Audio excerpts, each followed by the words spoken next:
기도하고 일하라. 베드로의 제자가 되어가는 기도 모은 영상입니다. 복음서와 사도행전에서 자주, 서신서에서도 종종 만날 수 있는 베드로는 어떤 성경 인물보다 더 친숙하게 느껴집니다. 베드로는 기질로 따져보면 거의 틀림없이 다혈질에 속하는 사람이었습니다. 하늘 높은 줄 모르고 올라갔다가도 골짜기가 깊은 줄 모르고 떨어지는 사람이기도 했습니다. 수제자의 역할을 했으니 더욱 자주 노출되었고 칭찬도 꾸지람도 다 들었던 것 같습니다. 그러다 보니 인품의 바닥마저 드러난 것 같은 베드로에게 공감하고 감정이입이 되곤 합니다. 특히 기도의 관점으로 베드로를 살펴봐도 깨달음을 많이 얻은 제자였습니다. 베드로가 예수님께 배운 기도의 교훈을 통해 우리도 일하는 제자의 삶을 배워갈 수 있습니다. 첫째, 주여 나를 구원하소서. 베드로가 기도에 대해서 배웠는데 풍랑몰아치는 바다에서 물 위로 걸어오신 예수님을 향해 걷다가 빠졌던 경험이 대표적입니다. 전날 저녁에 예수님은 제자들을 재촉하여 갈릴리 호수로 보내 건너편으로 가게 하셨습니다. 그리고 예수님은 기도하러 산으로 가셨습니다. 배가 호수 한가운데에 있는데 갑자기 돌풍이 불기 시작했고 제자들이 밤새도록 고생했습니다. 전날 초저녁쯤에 헤어졌는데 새벽 3시에서 6시 사이인 밤 4경 제자들이 초주검이 될 때까지 기다렸다가 예수님이 오셨습니다. 제자들의 항해가 우리의 인생길과 비슷합니다. 같이 가셔도 될 텐데 예수님은 굳이 제자들만 보내셨습니다. 그 시간에 예수님은 산에서 기도하셨습니다. 예수님은 지금도 살아계셔서 우리를 위해 하나님께 간구하고 계십니다. 이런 풍랑은 우리 인생에서 여러 모습으로 찾아옵니다. 갑작스럽게 닥친 질병으로 옵니다. 새로운 일을 하느라고 정신 못 차리는 모습으로도 옵니다. 또한 인생의 풍랑은 경제적 실패로도 옵니다. 실직의 위기를 겪기도 합니다. 믿음을 잃고 세상에서 방황하는 신앙적 좌절의 모습으로도 찾아옵니다. 주님이 주도하시는 인생길이지만 고통이 없지 않습니다. 오히려 우리 크리스천들에게는 어려움이 더 많습니다. 이것이 인생입니다. 이렇게 제자들이 바다 한복판에서 풍랑을 만났을 때 휘끄무레하게 날이 밝아오려고 하는데 한 사람이 바다 위를 걸어 배로 다가왔습니다. 다 유령인 줄 알았습니다. 안심하라, 나니 두려워하지 말라라고 말씀해 주셨을 때에야 바다 위를 걷는 분이 예수님이라고 제자들이 알았습니다. 바로 이런 상황에서 감격한 베드로가 자기도 한번 물 위로 걸어보겠다고 했고 예수님이 허락하셨습니다. 당시에 누구나 두려워할 때 베드로가 보여준 행동은 참으로 신선한 충격입니다. 그것은 베드로도 전혀 해보지 못했던 모험이었습니다. 베드로는 배 위에서 널빤지 한 장에 의지해서 풍랑 몰아치는 망망대해에 떠 있었습니다. 그 배에 바닥 널빤지가 없으면 그는 물에 빠져 죽습니다. 그것을 누구보다도 잘 알고 있는 사람이 평생 어부 생활을 한 베드로였습니다. 그러나 그가 주님께 자기도 물 위로 걷기를 요구했습니다. 이제 풍랑 몰아치는 무서운 바다 위에서 널빤지 한 장에 자신을 의지하지 않고 예수 그리스도께 자신을 맡기겠다는 결심을 했기 때문입니다. 물 위를 걸으면 빠지느냐 빠지지 않느냐를 놓고 하는 도박은 뻔합니다. 당연히 빠집니다. 그것은 하나님이 만드신 중력의 법칙입니다. 그런 면에서 베드로는 용기 있는 도전을 시도했습니다. 어떤 다른 제자도 나서지 않았으나 주님과 같이 물 위를 걷겠다고 모험하는 인생을 보여주었습니다. 베드로는 폭풍이 몰아치는 바다 위에서 그리스도만을 바라보고 맨발로 걸었습니다. 물론 왜 겁이 안 났겠습니까? 베드로가 몇 걸음이나 걸었을까 정신을 차리고 보니 발 밑에서 물이 출렁거렸습니다. 그러자 베드로가 물에 빠지기 시작했고 거의 동시에 소리를 질렀습니다. 주여 나를 구원하소서. 이 찰나의 순간 베드로가 물에 빠지는 위급한 상황에서 살려달라고 예수님께 소리쳤던 외침이 바로 기도입니다. 둘째, 급하지만 간절한 단숨 기도. 3세기경부터 이집트의 스케테 사막에서 은둔 생활을 시작했던 사막 교부들은 숨기도 혹은 단숨 기도를 가르쳤습니다. 숨을 내쉬며 단숨에 말할 수 있는 짧고 간단한 기도를 의미합니다. 이 단숨 기도에 대해서 키프로스의 수사였던 아빠 마카리오스를 통해 단서를 발견할 수 있습니다. 사람들이 그에게 어떻게 기도해야 하는지 물었습니다. 그때 마카리오스가 이렇게 대답했습니다. 긴 말을 하지 말아야 한다네. 손을 들고 주님, 당신께서 원하시고 아시는 대로 나를 불쌍히 여겨 주시옵소서 라고 자주 말하게. 만약 싸움이 계속된다면 주님, 나를 도와주시옵소서 라고 말하게. 주님께서는 우리에게 적합한 것을 알고 계시므로 우리에게 자비를 베풀어 주실 것이네. 불쌍히 여겨달라는 아빠 마카리오스의 기도는 예수님의 비유 중에 세리가 가슴을 치며 기도하던 하나님이여 불쌍히 여기소서 나는 죄인으로소이다 에서 나왔습니다. 리처드 포스터는 이 기도가 14세기에 이르러 동방정교회에서 수정되었고 동방정교회의 경계를 넘어 오늘날 모든 그리스도인들에게 영향을 미쳤다고 평가합니다. 그래서 자신에게 필요한 짧은 기도를 하나님께 개인적으로 친밀하게 말하라고 권하고 있습니다. 베드로가 바다에 빠지는 상황에서 할 수 있는 기도는 살려달라는 짧은 외침뿐이었습니다. 주여 나를 구원하소서.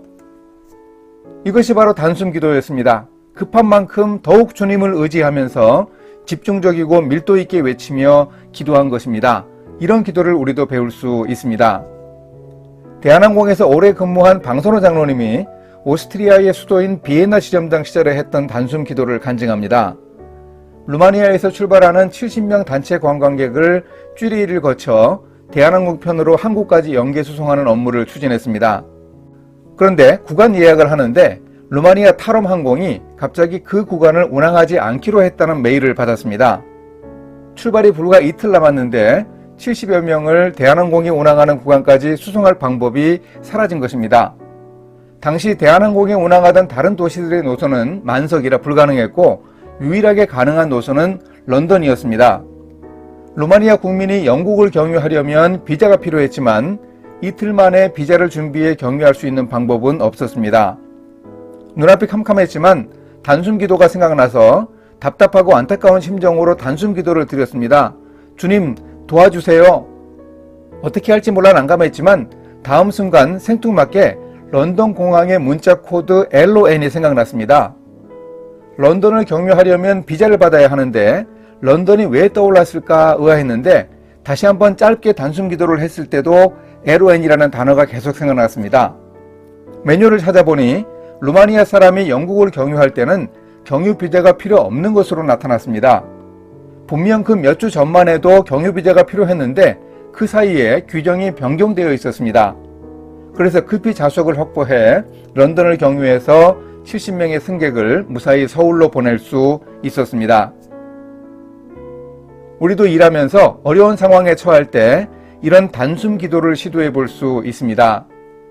예전에 힘든 결제를 받아야 할 때 결제판에 손을 얹고 잠시 기도했다는 간증도 들었습니다.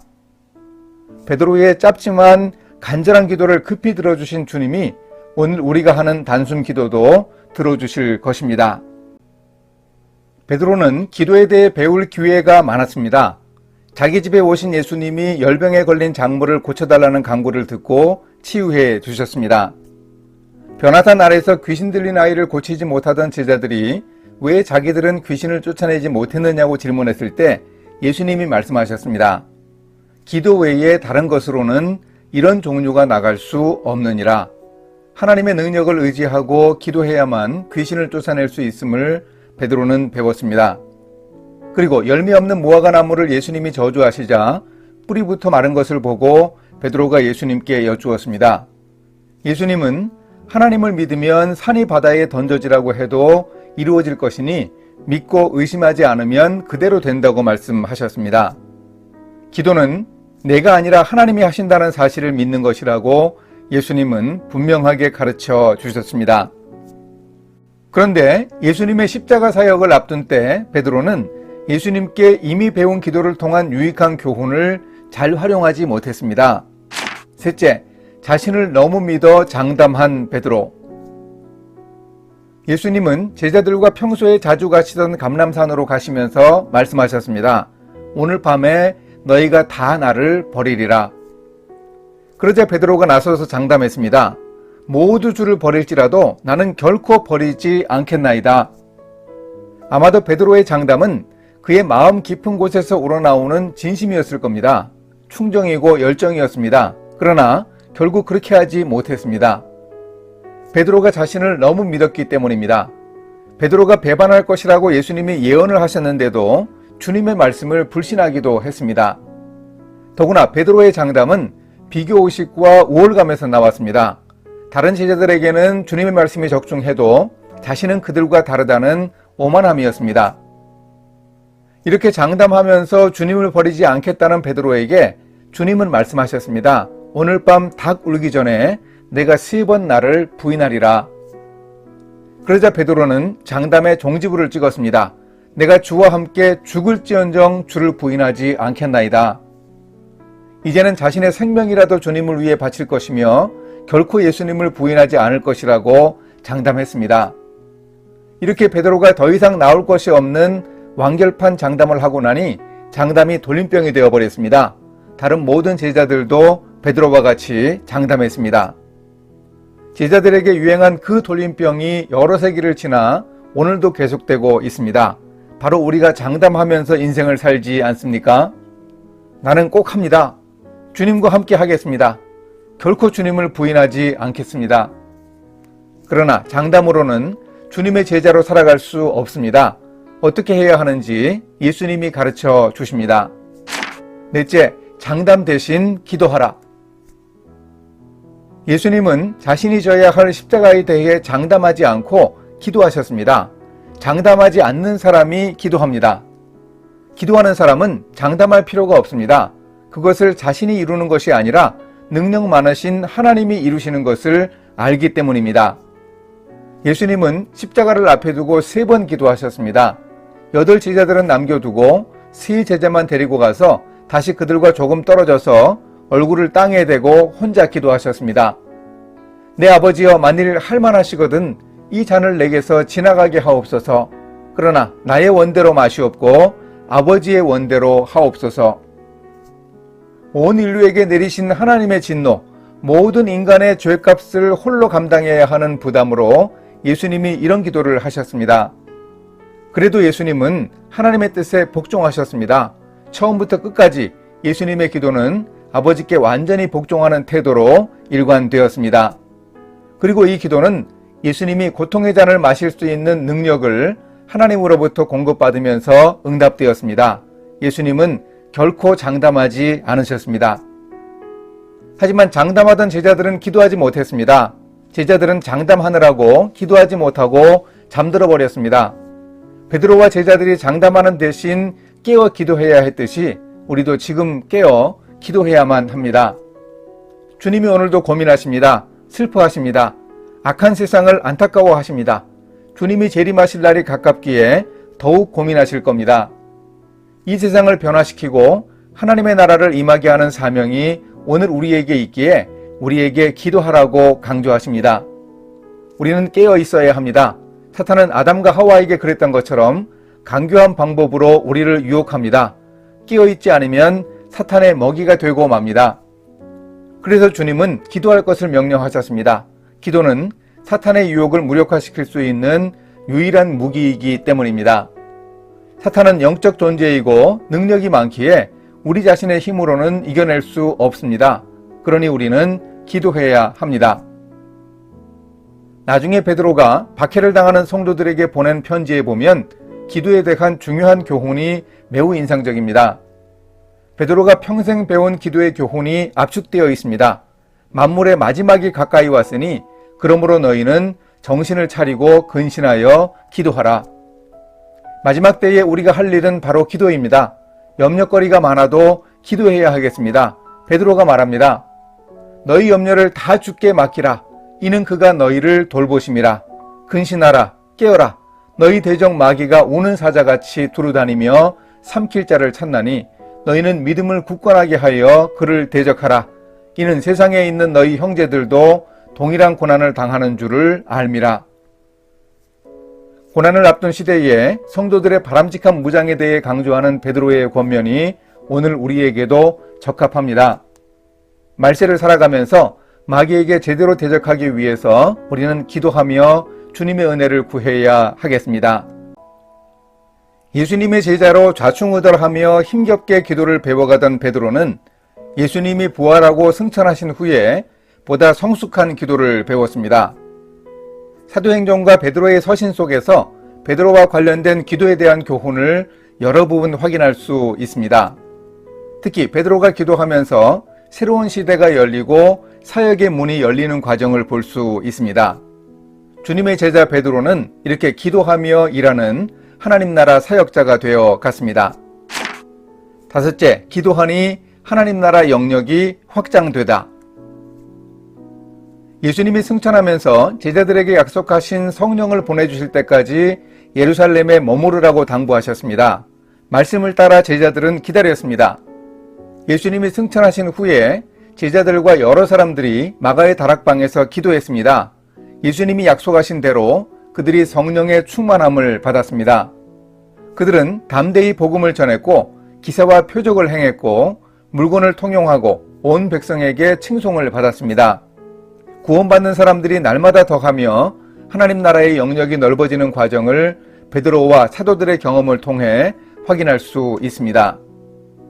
베드로와 요한이 제9시 기도 시간에 성전으로 가다가 나면서부터 걸어보지 못한 지체장애인을 만났습니다.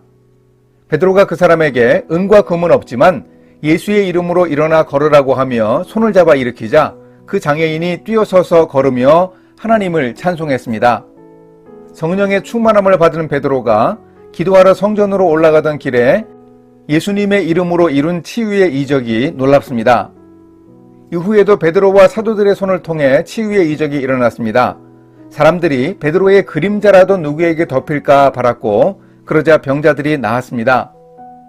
또한 베드로는 제자의 수가 많아져서 헬라파 유대인 과부들이 구제에 누락되는 일로 어려움이 생겼을 때도 복음 사역의 본질을 제대로 지키며 돌파했습니다. 말씀을 제쳐놓고 구제하는 일을 다 하다 보니 생긴 문제이니 7 집사들을 선출해 그 일을 맡기고 사도들은 기도하는 일과 말씀 사역에 힘쓸 것을 천명했습니다. 믿음과 성령이 충만한 7 집사를 뽑은 후 사도들은 기도하고 그들에게 안수해서 사역을 효과적으로 나누며 기도와 말씀 사역의 중요성을 놓치지 않았습니다. 이 일로 제자의 수가 더 많아졌고 하나님의 교회는 더욱 부흥했습니다. 루다에서도 애니아라는 중풍병자를 고친 베드로는 가까운 요바에서 죽은 여제자 다비다를 살렸습니다. 선행과 구제를 많이 하던 다비다의 시신을 앞에 두고 무릎을 꿇고 기도한 베드로가 다비다야 일어나라 라고 외치자 그 여인이 살아났습니다. 기도하던 베드로에게 임한 성령의 충만한 능력이 죽은 사람을 살리기까지 했다고 사도행전은 강조하고 있습니다. 교회에 큰 박해가 있어서 사도 외의 제자들이 유대와 사마리아로 흩어졌을 때에도 베드로는 기도로 사역의 방향을 잡고 복음 사역을 계속해 나갔습니다. 사마리아에서 말씀을 받은 제자들을 위해 성령 받기를 기도하자 오순절의 성령 강림처럼 사마리아 사람들에게도 성령님이 임하셨습니다. 이렇게 이방인들에게로 복음이 확산되어야 한다는 베드로의 확신은 사마리아 제자들에게 임하신 성령 강림과 더불어 중요한 한 사건의 경험 때문이기도 했습니다. 여섯째, 기도하라. 시대의 문이 열리리라. 기도할 때 복음의 문이 열리고 새로운 시대가 열렸습니다. 베드로가 이 사실을 환상을 통해 점차 깨닫게 되었습니다. 이방인이었지만 하나님을 경외하고 구제와 기도에 힘쓰던 로마군 백부장 고넬료도 어느 날 기도하던 시간에 환상을 통해 하나님의 말씀을 들었습니다. 사람들을 욥바로 보내어 베드로를 초청하라는 말씀이었습니다. 또한 하나님은 기도를 통해 베드로를 준비해 두고 계셨습니다. 고넬료가 보낸 사람들이 베드로가 머물던 욥바성에 가까이 왔을 무렵에 베드로가 기도하려고 지붕에 올라갔습니다. 그때 베드로는 환상으로 하늘이 열리고 큰 보자기 같은 그릇이 내려오고 각종 4발 가진 짐승과 곤충과 새들이 있는 것을 보았고 그것을 잡아먹으라는 음성을 들었습니다. 그럴 수 없다고 했지만 다시 음성이 있었고 3번을 반복하고는 그릇이 하늘로 올라갔습니다. 그 환상의 뜻을 생각할 때 고넬료가 보낸 사람들이